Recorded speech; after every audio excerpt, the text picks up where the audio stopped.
Hi, my name's Brody, and this is my Women in Textiles end of semester project, Knossos Capitalist. And below you can see a screenshot from the game. So, without further ado, let's get into it with our introduction. So the topic I chose was the Knossos palatial economy.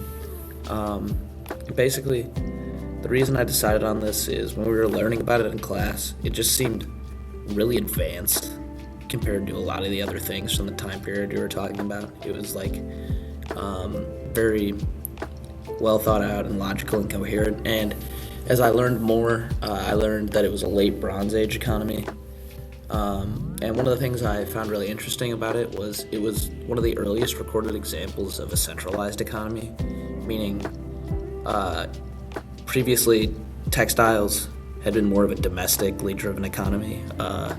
We talked a lot about mothers weaving in the home because it was a repetitive and safe and interruptible task that was compatible with childcare.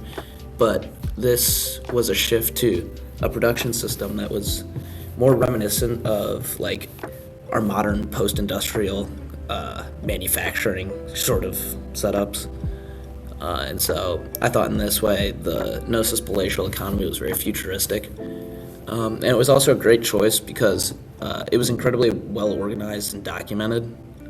They employed the Linear B writing system and kept administrative records on tablets, which were really helpful in my research and made this project a lot easier.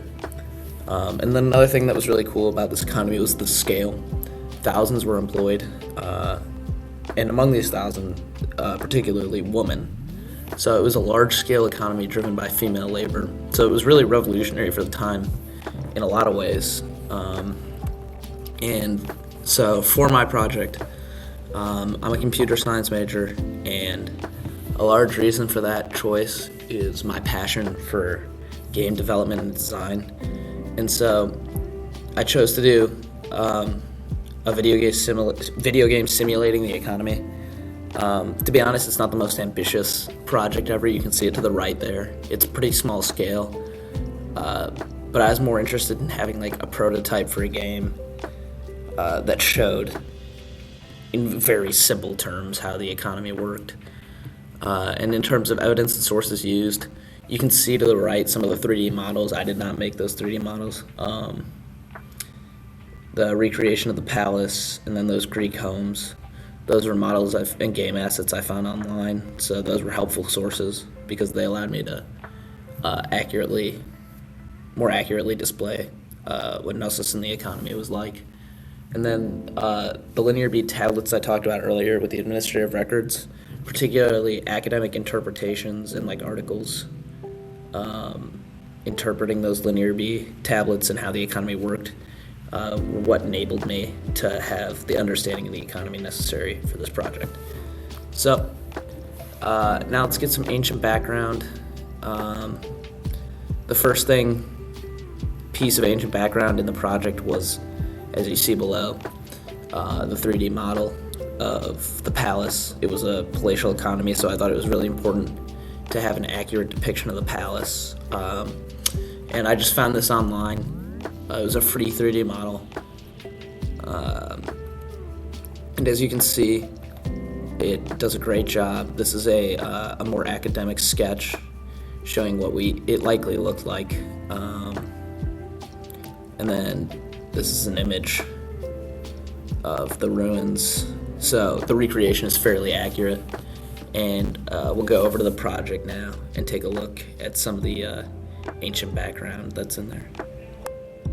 So we're in the Unity game development engine, which is the tool that was used to make Knossos Capitalist. So as you can see, I'm on the first instruction screen, and it says, "Welcome to Knossos Palace. Knossos Palace.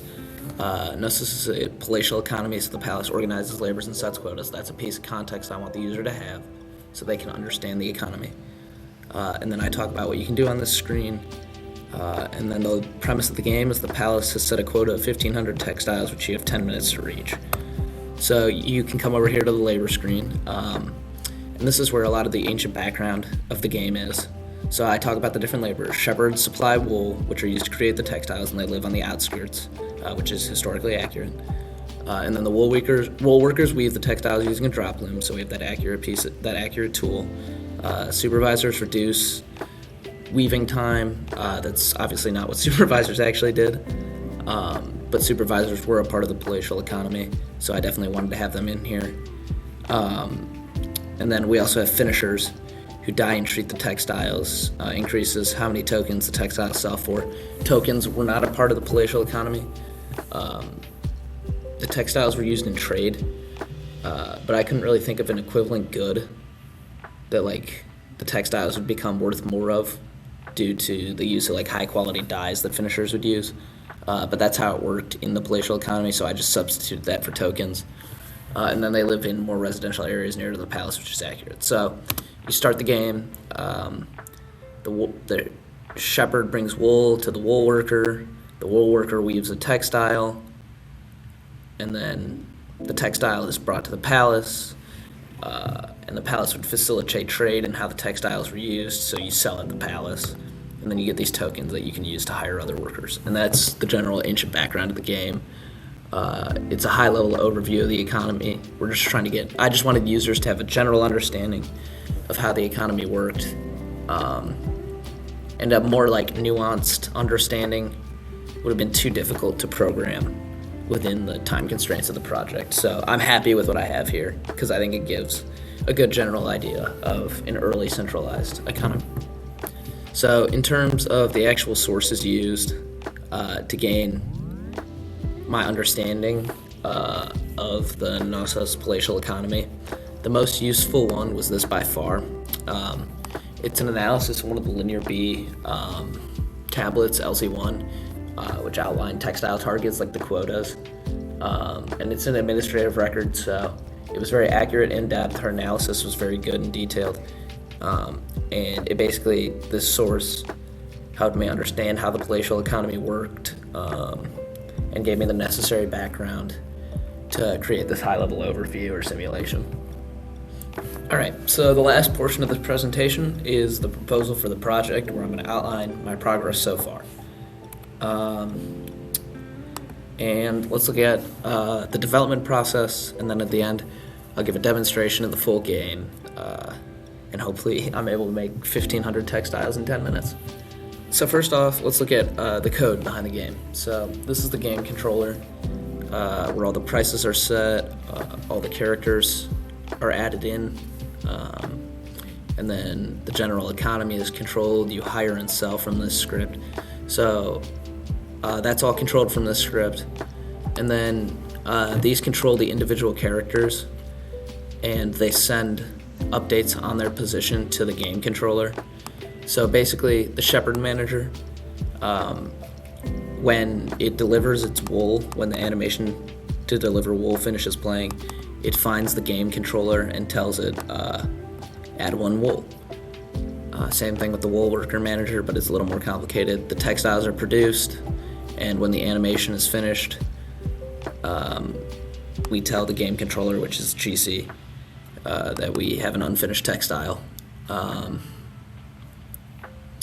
And so basically, yeah, this also controls selling. So for every finisher that's in the game, you multiply textiles by 1.1 to the number of finishers.